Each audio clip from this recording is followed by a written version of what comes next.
the spirit of John Noel definitely is in the room, and I know it's going to, especially if we have a School of Cinema here, it's going to continue to be here.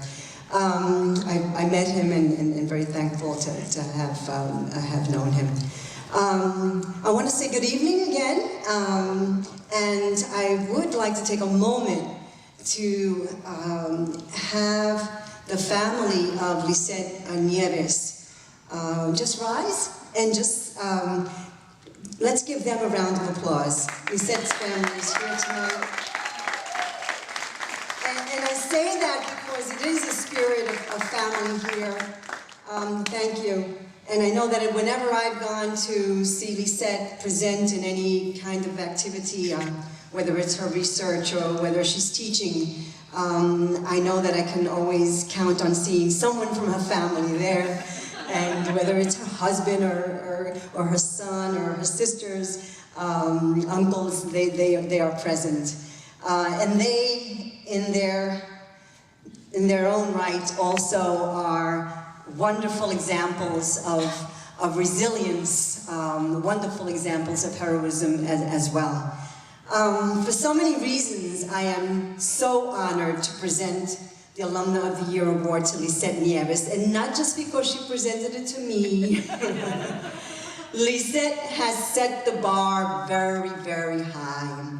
She has made it possible for the economically disadvantaged, so to speak, family to believe that their child, son or daughter, may become a Rhodes Scholar, whether in Los Angeles, or Loisaida, or Flatbush, USA. She has made a difference by shattering any idea that our children cannot achieve, that they cannot reach their educational goals. She not only promotes hard work, ethics, and community support, but she creates educational programs that are proving successful throughout the United States.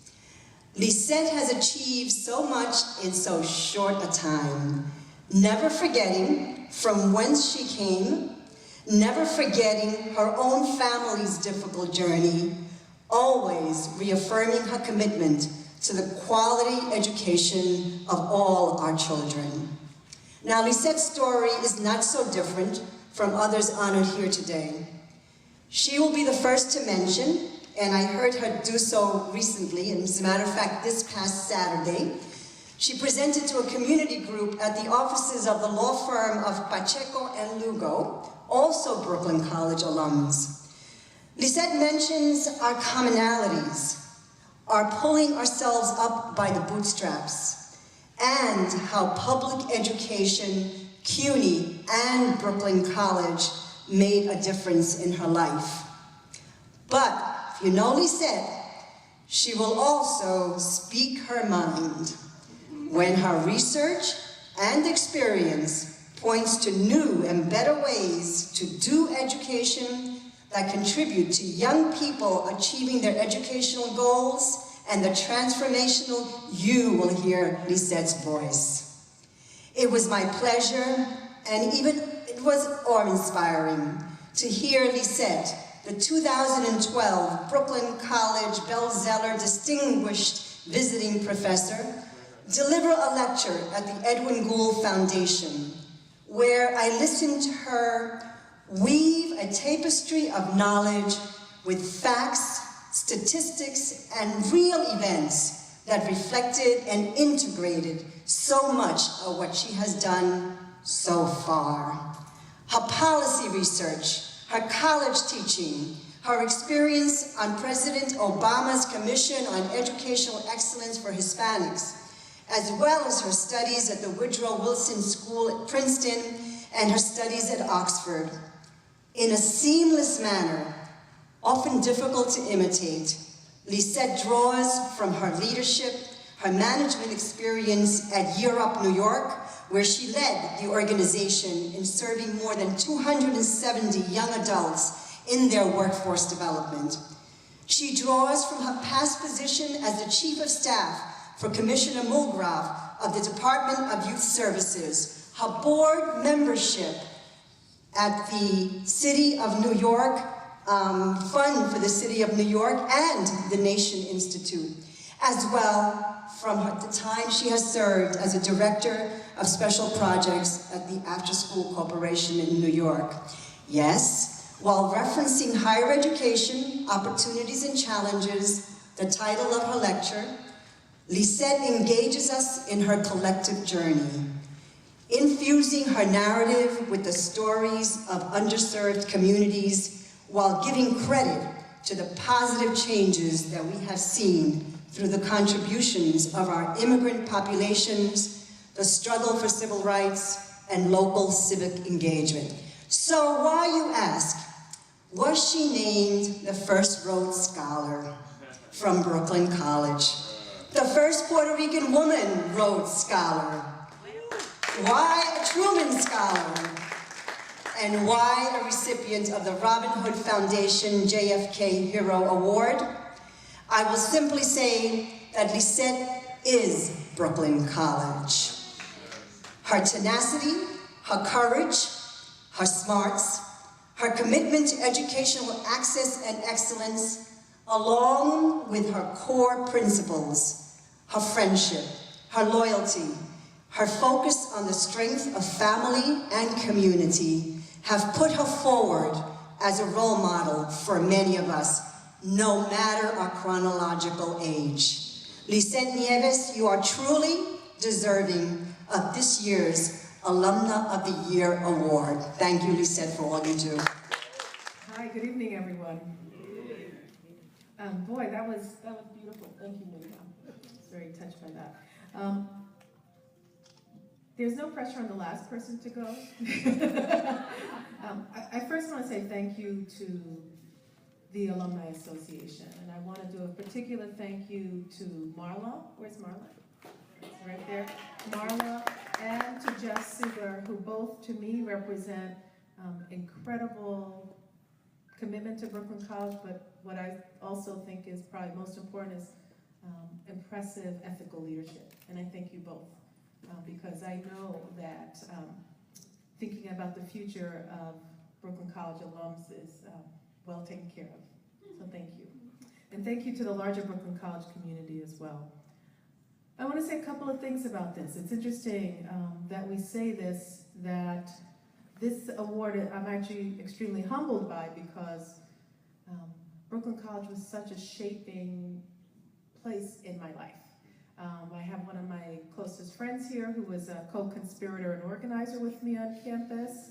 I have my husband, who I met after Brooklyn College, but has heard a lot about Brooklyn College and has been to every Brooklyn College event. And my sister, who's a CUNY grad as well, not from Brooklyn, but we still claim her. And I say this because I think the thing that we don't remember is that when we think about the great civil rights struggles, they happened in two places. They happened in housing and they happened in education. And so much of the way I feel is that the education divide continues to perpetuate. And we haven't seen things move. In some ways, I have to say I was so moved by what you said about the story that you told, because it was true, the gender divide was so strong, right? And what did it mean for you to be courageous, but also for you to be courageous as a mentor to encourage her to do that. And so I felt that I had the gifts of that at Brooklyn College as well, too. Milga doesn't say this. She was the first Puerto Rican woman I ever met that had a doctorate, right? And for me, that was really powerful. I knew what that meant, but until you see someone in your image with that, it takes on a very different place for you. She not only had the doctorate, she knew the town my family was from in Puerto Rico. She ate foods like we ate. She understood the jokes. If I put her in my family's dinner, she wouldn't think we were all crazy. She'd probably have a good time with us. Those kinds of things, but that made everything very accessible and connecting.